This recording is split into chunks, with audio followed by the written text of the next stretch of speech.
इस वीडियो में हम लोग टोफासिटिनिब नाम की दवाई के हार्ट के ऊपर एंड उसकी वजह से होने वाले थ्रोम्बोसिस और कैंसर के रिस्क के बारे में बात करेंगे। तो आजकल लोग गूगल पे कोई भी दवाई आसानी से सर्च कर लेते हैं और गूगल पे रैंडमली जैसे आप सर्च करेंगे तो जो अनकॉमन या फिर जो कॉन्फ्लिक्टेड साइड इफ़ेक्ट्स हैं वो भी गूगल उन्हें सजेस्ट कर देता है। तो ये जो 3 साइड इफ़ेक्ट है इसको लेकर ये कुछ पेशेंट रिसेंटली क्वेरी उनकी थी कि इस तरह का गूगल पे दिखा रहा है, तो इसके बारे में आप कुछ बताएँ। तो टोफासिटिनिब जो दवाई है वो 2012 में एफडीए जो अमेरिका की हेल्थ अथॉरिटी है जो दवाइयों को अप्रूवल देती है, उसने इसको अप्रूव किया था गठिया की बीमारी में, रूमेटॉइड आर्थराइटिस में। तो ये दवाई काफ़ी होपफुल दवाई के तौर पर आई थी, फाइजर कंपनी ने लॉन्च किया था। तो उसके बाद से अभी 12 साल समय हो गया पूरा इसको इस्तेमाल करते हुए, और ये दवाई काफ़ी कारगर दवाई के तौर पर उभरी, मतलब कि काफ़ी अच्छी मेडिसिन डॉक्टर्स के हाथ में लग गई ऑटो इम्यून बीमारियों के लिए। उसके बाद इसका उपयोग धीरे धीरे बहुत सारी बीमारियों में उपयोग किया जाने लगा, जैसे कि एंकोलाइजिंग स्पॉन्डिलाइटिस, सोरायसिस, फिर स्किन में एलोपेशिया एरिएटा, विटिलाइगो, और अब तो धीरे धीरे बहुत सारी बीमारी में लोग लाइकेन प्लानस पिगमेंटोसस डॉक्टर्स उसमें भी इस्तेमाल करते जा रहे हैं, जो अदर ऑटो इम्यून डिसऑर्डर्स हैं उसमें भी। तो ओवरऑल इतने समय में 10-12 साल में ये लाखों करोड़ों मरीजों पे अभी इस्तेमाल की जा चुकी है, और इसके साइड इफेक्ट्स का अब काफ़ी ज़्यादा एक्सपीरियंस डॉक्टर्स को हो चुका है। तो जब दवाई शुरुआती फेज में दी जा रही थी तो ऐसा रिसर्च के समय ये चीज़ें निकल के आई थी।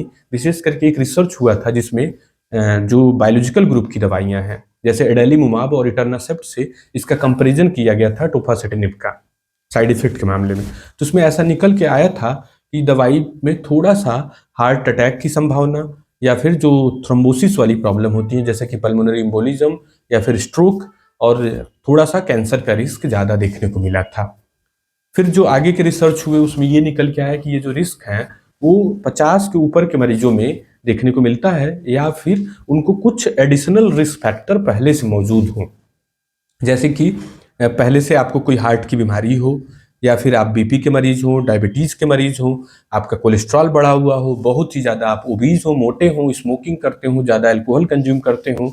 तब देखा गया कि ये उन मरीजों में ज़्यादा हार्ट का ऊपर नुकसान पहुंचाता है रेदर देन सामान्य लोगों में। सामान्य लोगों में कोई विशेष ज़्यादा इंसिडेंस नहीं देखा गया, सामान्य लोगों में नॉर्मल लोगों की तरह ही साइड इफेक्ट्स देखे गए।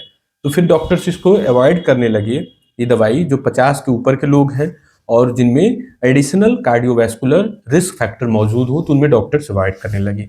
फिर रिसर्च होता गया तो कुछ रिसर्च में निकल करके आया कि हाँ ये बात सही है कि 50 के ऊपर और प्लस जो एडिशनल रिस्क फैक्टर मौजूद हैं उनमें ये साइड इफेक्ट थोड़ा सा ज़्यादा देखने को मिल रहे हैं। और एक रिसर्च ने ये भी बताया कि ये साइड इफेक्ट्स उन्हीं मरीजों में देखने को मिलता है जिसमें दवाई हाई डोज में इस्तेमाल की जाती है, 10 मिलीग्राम सुबह शाम। कुछ रिसर्च ऐसे भी निकल के आए जिसमें एक क्लियरली बात निकल के आई कि नहीं, इस दवाई से जो शुरू में निकला था कि जो थोड़ा सा रिस्क बढ़ जाता है इन साइड इफेक्ट का, तो वो रिस्क है नहीं वास्तविकता में। तो जो व्यक्तिगत हम लोग का अनुभव है काफ़ी समय से यूज करते हुए, तो अभी तक तो बड़ा ही सेफ दवाई के तौर पर उभरी है। लेकिन जो इनिशियल फियर होता है वो डॉक्टर के मन से भी नहीं निकल पाता है। तो अभी का जो प्रोटोकॉल है, कन्फ्लिक्टिंग डाटा, मतलब दोनों साइड का अभी रिसर्च में डाटा उपलब्ध है, एकदम सेफ दवाई के तौर पे और थोड़ा सा रिस्क के तौर पर, जिसमें हार्ट की और ब्रेन स्ट्रोक की, पल्मोनरी एम्बोलिज्म की या फिर कैंसर का, तो थोड़ा सा रिस्क कुछ स्टडीज में अभी भी मौजूद है।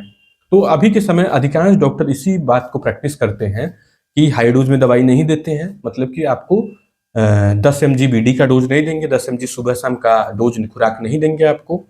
साथ में कोशिश डॉक्टर करता है कि ज़्यादा उम्र के लोगों में, विशेष करके 60 या 65 के ऊपर, डॉक्टर अवॉइड करता है इस दवाई को देने के लिए। साथ में आपको कोई रिस्क फैक्टर हो, जो मैंने बात किया कि बीपी, शुगर, हार्ट की बीमारी पहले से मौजूद हो, कोलेस्ट्रॉल का पेशेंट हो, ओबीज हो और ज़्यादा एज के हो, तो ये सब जब कॉम्बिनेशन होता है तो अभी भी अधिकांश डॉक्टर इसको अवॉइड करते हैं। तो निष्कर्ष के तौर पर कम एज वाले पेशेंट के लिए तो बड़ा ही अच्छी मेडिसिन मिल गई है, और बहुत अच्छे, मतलब बहुत कम साइड इफेक्ट के साथ में ये मेडिसिन मिल गई है। ज़्यादा उम्र वालों में डॉक्टर खुद ही फिल्टर कर देता है आपको, और डॉक्टर आपकी फैमिली की हिस्ट्री लेगा, आपकी पुरानी हिस्ट्री लेता है, तो और बीच बीच में डॉक्टर टेस्ट भी कराता रहता है इसके साइड इफेक्ट को पता करने के लिए और उनसे बचने के लिए। तो डॉक्टर खुद ही गाइडेड वे में आपको ये दवाई देगा। कि मतलब ये देखते हुए कि आपको ये प्रॉब्लम ना आने पाए। तो कहीं से इसके बारे में बहुत ज़्यादा फ़ियर रखने की ज़रूरत नहीं है, और समय के साथ और रिसर्चेज़ आएँगे तो चीज़ें और क्लियर आ जाएँगी। लेकिन अभी के समय बहुत ही होपफुल और पॉजिटिव आउटकम के तौर पे देखा जा रहा है, तो कहीं से कोई डरने की ज़रूरत नहीं है। इस तरह का फ़ियर मन में आए तो आप अपने डॉक्टर से डिस्कस कर लें। Thank you.